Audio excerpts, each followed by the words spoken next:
Deməli, əziz qardaşlar, bugün inşallah ikinci bir dərsimiz olan, yəni Əhl-i Sünnətin etiqad kitabı olan Əl-Hafiz Əl-Həkəminin Əhl-i Sünnətin etiqadı sual-cavab şəklində dərsini davam etməkdəyik və bu tevhid kitabıdır. Həm yeni başlayanlar və həm də ümumiyyətlə İslamda olan hər bir kəsin əslində bu dərsi bilməsi çox önəmlidir. Yəni bu belə deyim ki, nəyə görə önəmlidir? Çünki əqidə məsələləri, tevhid məsələləri hər şeydən, bütün dərslərdən önəmlidir. Yəni bir insanda tevhid elmi yoxdursa, tevhid yoxdursa qardaş, adamın təqvası, ibadəti, həcci və s. Yəni İslam 5 şərti nəyə bağlıdır? Şəhadətə bağlıdır. Şəhadət də nədir? Tevhiddir. Əgər sənin tevhidində qüsurun varsa, etiqadı olaraq qüsurun varsa, əməl olaraq qüsurun varsa, sözlü olaraq qüsur varsa, əksiklik varsa qardaş, sənin ibadətlərin boşa gedəcəkdir. Və bu səbəbdən də biz bugünkü dərsimizdə daha geniş bir şəkildə məsələyi alacağız və bugünkü sualın cavabı bir neçə dərsə yekunlaşacaq. Niyə? Çünki burada tevhid kəlməsi açılacaq, şəhadət kəlməsi açılacaq, Muhammed Rasulullahın şərtləri, La ilahe illallahın şərtləri və bunlar hamısı dəlilləri ilə açılacaq. Və bunu sizə zikr edeyim ki, baxın qardaşlar, deməli alimlər deyirlər ki, sələfin dövründə, 3 nəslin dövründə kitab yox idi. Və kitabdan bir çox şeylər əzbərlənir. Dərslər, elmlər ancaq məclislərdə əzbərlənirdi. Yəni mən necə indi əzbər danışmıram, kitabdan oxumuram. Sələfin dövründə alimlərin qabağında kitab olmazdı. Otururdular əzbərdən, danışırdılar. Tələbələr və toplum da elə o məclisdə öyrənib oxuyurdular. Bunun səbəbi nə idi? Tamamilə diqqətlərini o elmə verirdilər. Tamamilə niyyətləri oydu. İxlasları, səmimiyyətlərindən səbəb nə idilər? Danışılan hər şeyi İmam Buxari kimi əzbərləyirdilər. Bunun üçün məclislərimizi bu şəkildə əgər edərsək, bütün fikrimizi bura verərsək, burada zikr olunanlar, burada oxunanlar sənin yaddaşında ən gözəl şəkildə qalacaqdır. Yəni sənin gedib təkrar evdə dərsi dinləməyə belə gərək qalmayacaqdır. Bunun üçün bizim o vaxt bir müəllim var idi, Allah rəhmət eləsin, Şamda ikən. Onun belə üsulu var idi. Deməli, dərsdə not tutmağa qadağan edirdi. Dedi ki, əlbi üstünə qoy, sadəcə mənə bax. Məni takib elə. Bəzən belə baxırdıq, deyir, yox, sağa baxma. Sola da baxma.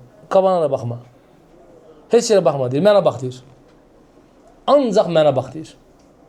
Qələmi əlinə alana gəldi qabağımızdan, qələm dəftər, Rusçanın yerdən deyirdi ki, yığışdırın qələm dəftər, qoyun çantayı bağlayın. Sadəcə mənə qulaq asın, deyirdi. Bəzən ona görə hər kəs o not tutur. Not tutarkən xocanın danışdığının yarısını unudur. Orada mühüm kəlmə söylüyor. O kəlmə qalır, sonra gedib başqa şey danışır. Amma bugün əlhamdülillah nemətcə çoxdur.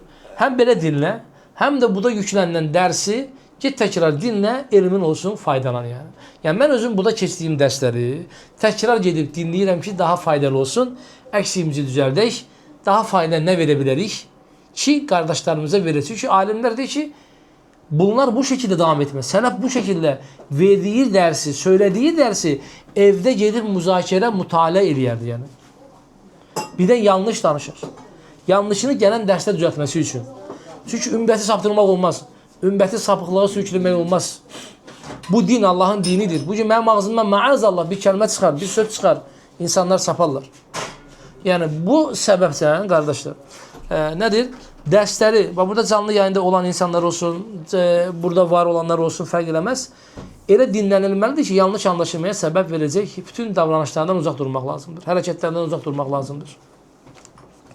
Dərsimizə başlayaraq 12-ci sual budur ki, kəm mərətəbə din İslam. Yəni İslam dininin mərtəbəsi, neçə dinə İslam dininin mərtəbəsi var? Dinin neçə mərtəbəsi var? Yəni İslam dini bir mərtəbədən ibarət deyildir. Peki bunun faydası nədir bu mərtəbələrin? Bizə bu mərtəbələrin faydası ona görədir ki, biz müsəlmanlarla müamiləmizi bu mərtəbəyə görə eləsək, bizim aramızda problem çıxmayacaq. Amma bu mərtəbələri bilməsək, bu dərəcələr müsəlmanların öz aralarında da dərəcələrə bölündüyünü anlamasaq, fəhm etməsək, biz böyük zərər içərisində olacağız. Çünki hər şey bir hesab edəcəyiz. Bu sebepten de İslam'ın mertebelere bölünüp, mertebelere bölünmesi nimettir. Necə ki, imanın, İbn Teymiyyə deyir ki, əhl-i sünnətin bidat əhlindən ən böyük fərqi elə bundan ibarətdir ki, iman mərtəbəyə bölünüb, iman əhli mərtəbəyə bölünüb, küfür şirk mərtəbələrə bölünüb, kiçik şirk, böyük şirk və iman artıb azalması mərtəbəyə bölünüb, iman artar və azalar məsələsi. Yəni, bunlar əslində özü bir nimətdir. Yəni. Çünki müsəlmanın halı bir hal üzərində davam eləmir. Müsəlmanın halı dəyişkən olduğu üçün, müsəlman sürekli dəyişdiyi üçün, məsələn, ümrəyə gedib gələnlə, həcə gedib gələn qardaş bir həftə boyu həcdən danışdı, nemətdən danışdı, bir həftədən sonra söndü. Ümrəyə gedən insan bir həftə 10 gün danışır, sonra sönür.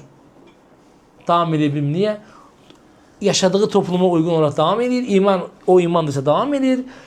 Çünki nəyə görə? O təkdir, o qədər imanı yoxdur ki, bu qədər bizə bir dənə həcdən gələn insan 2 gün enerji verə bilər, 3 gün enerji verəcək, 3-dən sonra qutarır. Çünki o davam eləmir. Anladın? Onun davam eləməsi lazımdır. Onun davam eləməsi üçün insan eyni insanlarla, eyni toplumla oturtulması. Keçən mən bir dərs açılamışam, ona qulaq asın. Nəyə görə biz iman etdikdən sonra qadın və kişi olaraq ilk iman etdiyimiz kimi qalmırıq. Bəlli bir zamandan sonra dəyişirik. Onun səbəblərini açılamışam. Kişilər üçün də, qadınlar üçün də. Ki qadınlar açıqlayırlar ki, biz ərə getməmişdən qabaq subay ikən, vallahi mən çox oxuyurdum, çox takvalı idim, çox imanlı idim. Ramazanda Quranı 5 dəfə xətm edirdim. Mən bu Əhmədlə evlənəndən sonra imanım zəiflədi, Quranı bir dəfə xətm edə bilmədim. İşim gücüm kuxuna və s. və s. və s. Biz bunu zikir edirik. Və kişilər də onu deyir ki, vallahi mən ilk iman edəndə canımı, malımı verirdim. İndi mən də müsəlmanlara baxdım. Yox, vallahi hər ikisi də yalancıdır. Müsəlmanlara baxdım.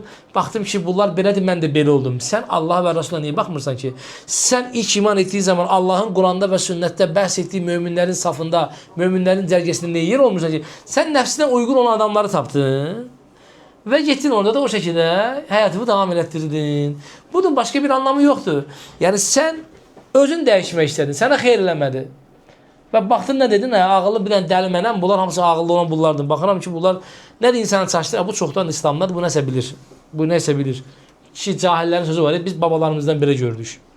İslam'a yeni gələn bir insan, bəzən İslamda çoxdan olub çürük insanlar var. Çürüyüblər bunlar.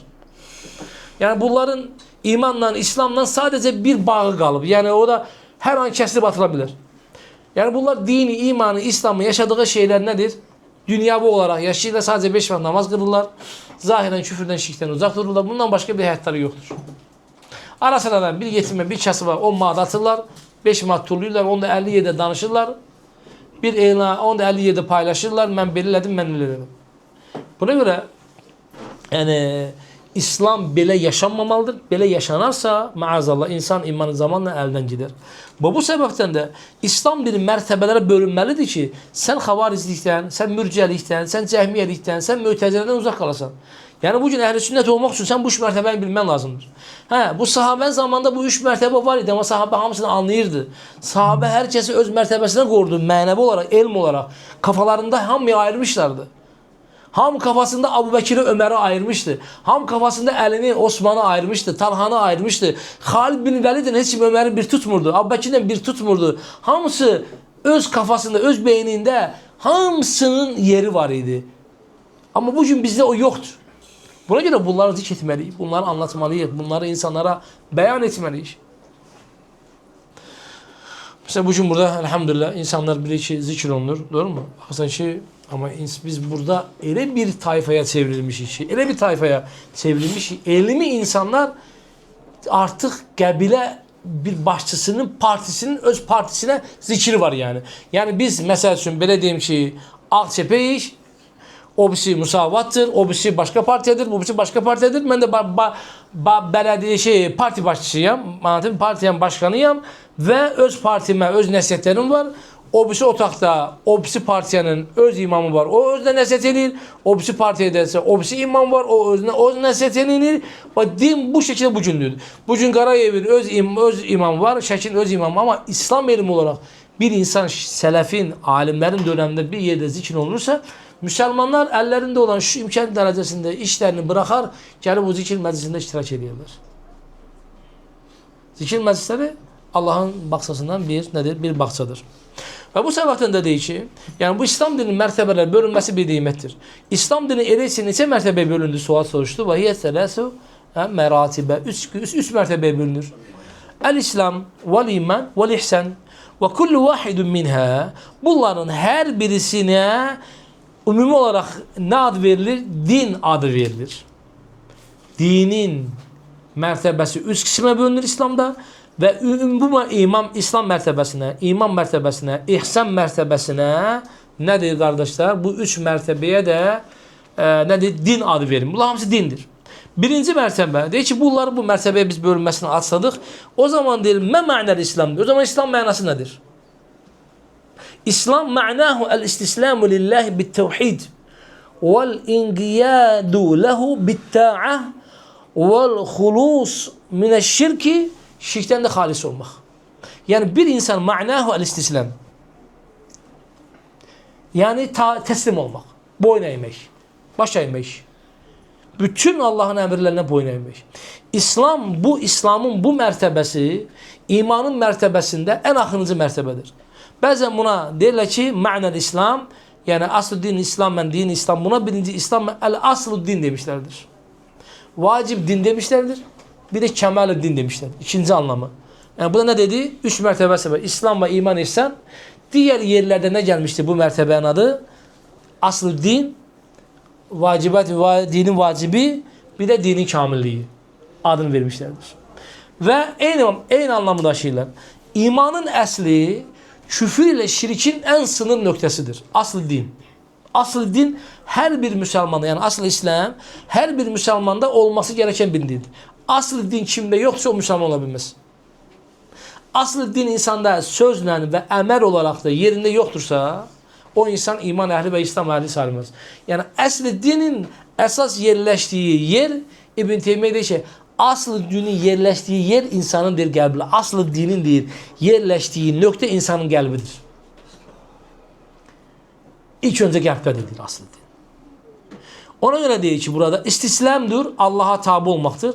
Neyle? Bir tevhidlə Allah'a təslim olacaqsın. Yəni Allah'a ibadətdə, itaətdə sən birləyəcəksən. Və İslamın bu mərtəbəsində, həmən bu mərtəbədə alim olmaq şərti yoxdur. Yəni burada buna deyirlər ki, bəzi alimlər, bəzi kitablarda mücməlül iman demişlərdir. İman müfassəl var, bir də imanın mücməli var. Buna demişlərdir ki, mücməlül iman. Yəni nə demək bu? Mücməl olaraq bütün şəriəti qəbul eləmək.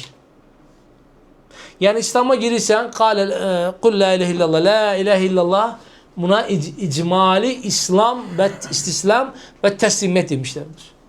Yəni sən icmali olaraq, yəni ümumi bir şəkildə İslam sənə anlatılır, İslamın nə olduğu anlatılır və sən İslamı qəbul edirsən, şirkdən, küfürdən təbərrü edirsən və bəzi məsələlərdə isə isimdən, xəbəri olan isimlərdən, risalətlə gələrək bilinən isimlərdən, bəzi feillərdən də elmi olaraq, bəzilərindən elmi olaraq cahil qalmaq mümkündür, bəzilərində isə mümkündürdür.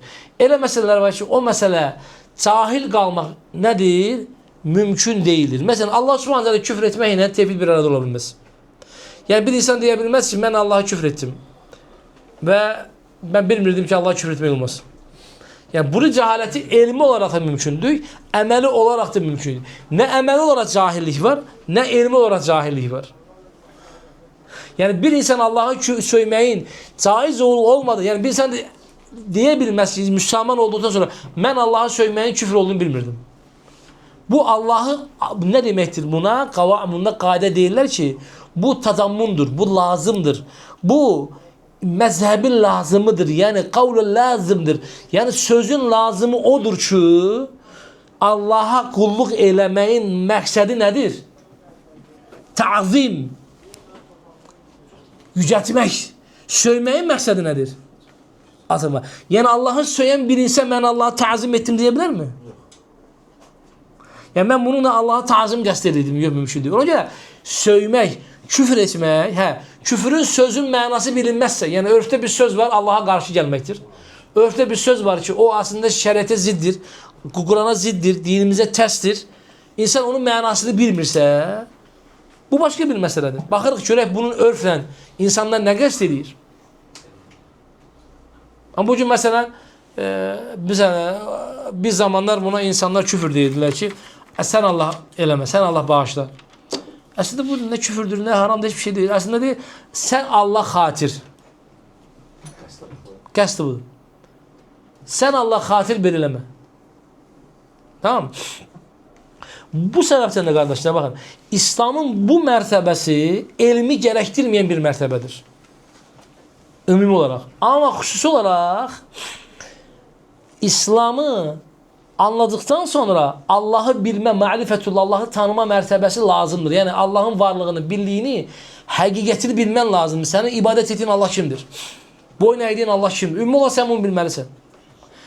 Amma sifətləri ilə, feilləri ilə, bütün isimləri ilə, bütün əhkamı ilə, Allah'ın özünü Quranda tamamilə sənə anlattığı şəkildə bilmək ikinci mərtəbə və üçüncü mərtəbəyə daxildir. Birinci mərtəbədə elm şərti yoxdur. Yəni, birinci mərtəbədə La ilahə illallahın 7 şərtinin mənasını bilməklə sorumlusan.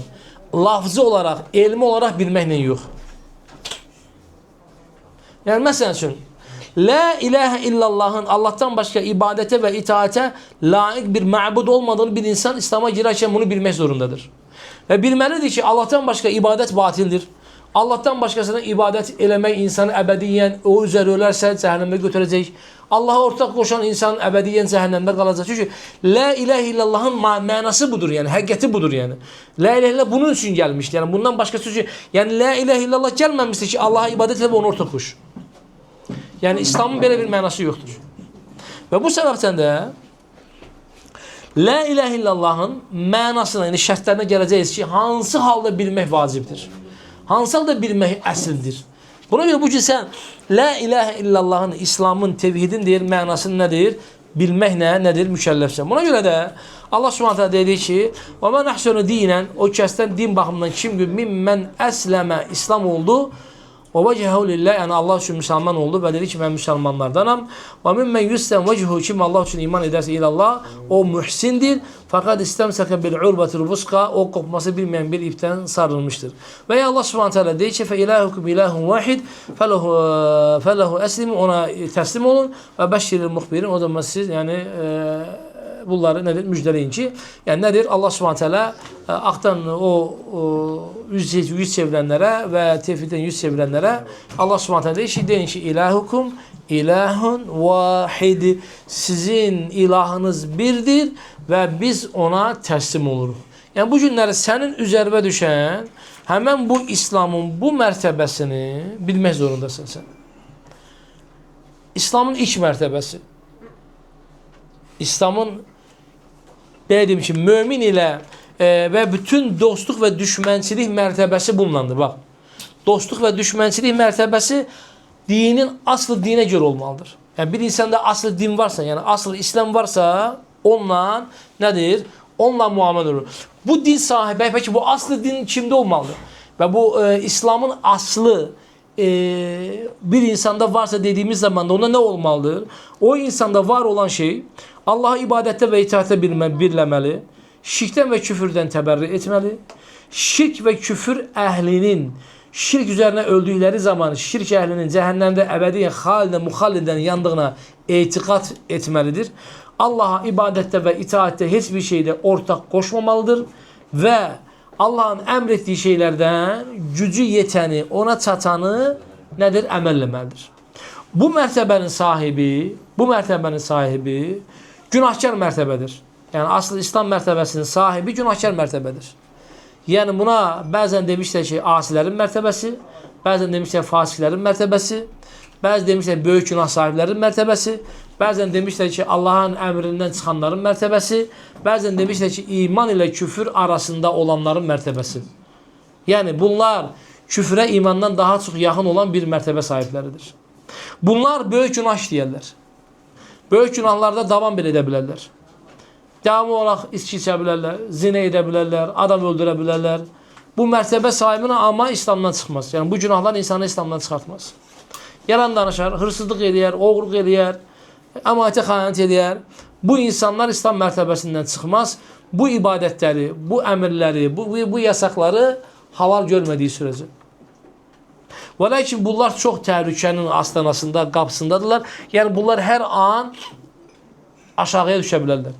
Yəni bunlar elə bir mərtəbədədirlər ki, küfrə, şirkə, harama, cəhənnəmə daha yaxın bir mərtəbədədirlər. Bu mərtəbə sahibləri qorxulur hallarından. Bu mərtəbə sahiblərinin halı qiyamət günündə şəfaət edənlərin şəfaətinə nail olan bir mərtəbədədirlər. Bu mərtəbə sahibləri cəhənnəmdə əbədiyyən qalmayacaqlar. Yəni, bu dediyim şeylər, saydığım şeylər əbədi işləyən insanlar, yəni cəhənnəmdə əbədiyyən qalmayacaqlar. Yəni. Bəlli bir süre sonra qalıb, ondan sonra Allahın rəhməti ilə, şəfaət edənlərin şəfaəti ilə ən sonunda nədir? Cəhənnəmdən çıxıb bunlar cəhənnətə gedəcəklər. Lakin bu mərtəbə üzərinə qalmaq, bu mərtəbə üzərinə olmaq çox təhlükədir və İbn-i Teymiyyə, Allah rəhmət eləsin, iman fətavalarda deyir ki, bu mərtəbə sahibləri eyni şəkildə deyir, İslam'a ilk girənlərin də mərtəbəsidir. Onlar əslində deyir, imana kamil olaraq iman eləyirlər və lakin getdikcə imanları azalır.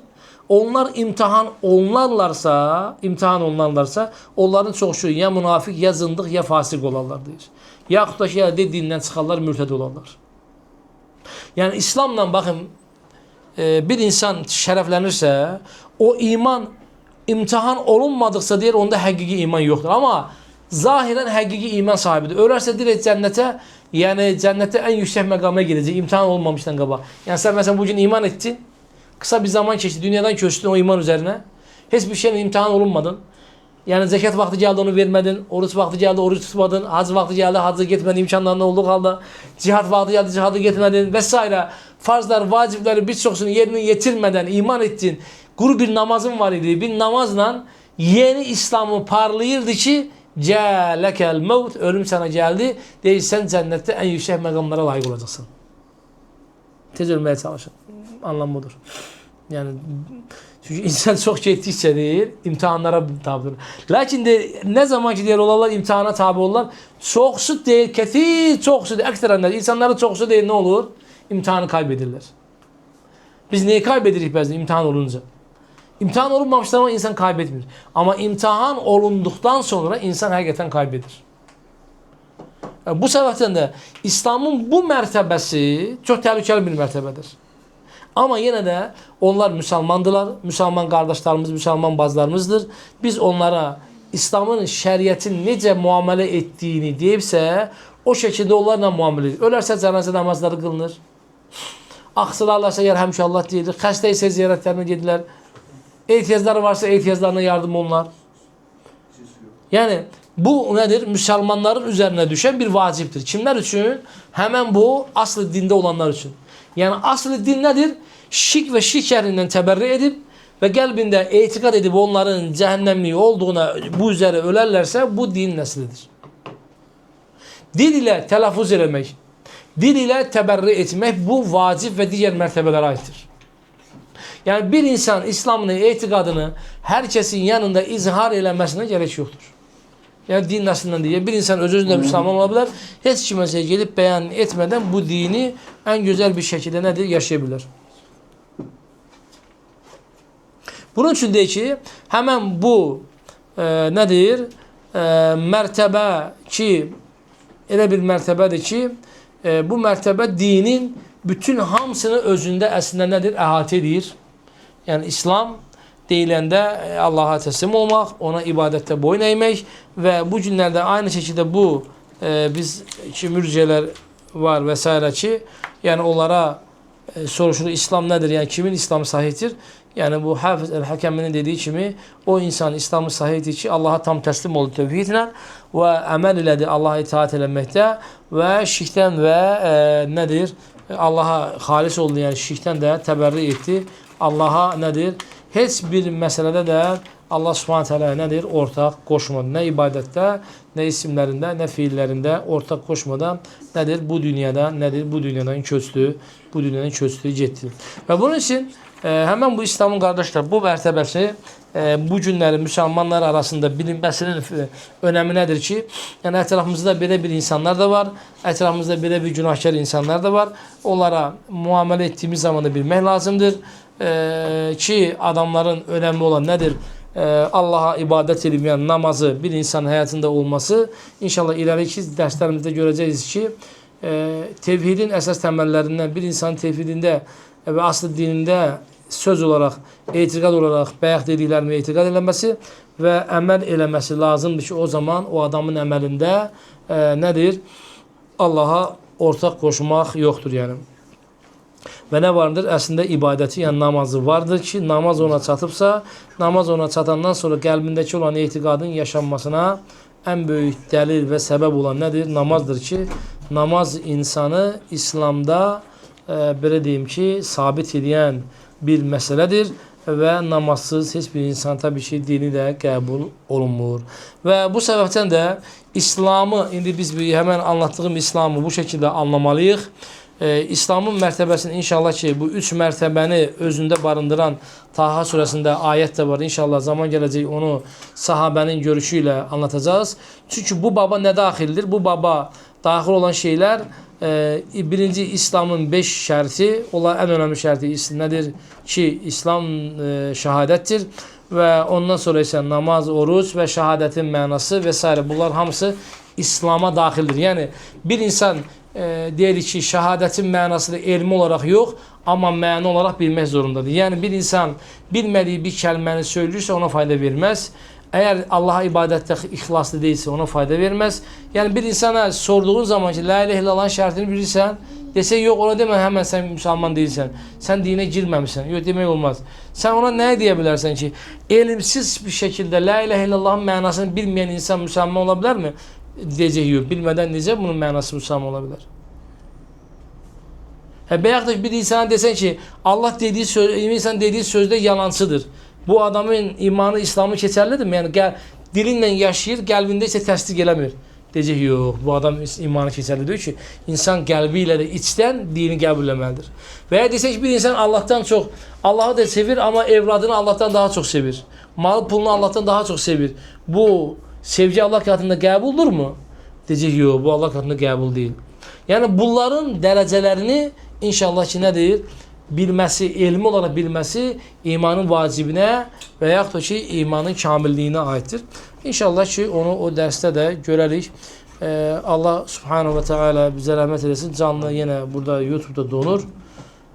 Bilmirəm, donma səbəbi nədir? Allah mənə də sizə rəhmət edesin. Allahım məmin. Burada indi qısa bir neçə sual var, onları alaq, sonra cavablandıraq. Və axı davana elhamdülillahi rabbil alemin. Sualı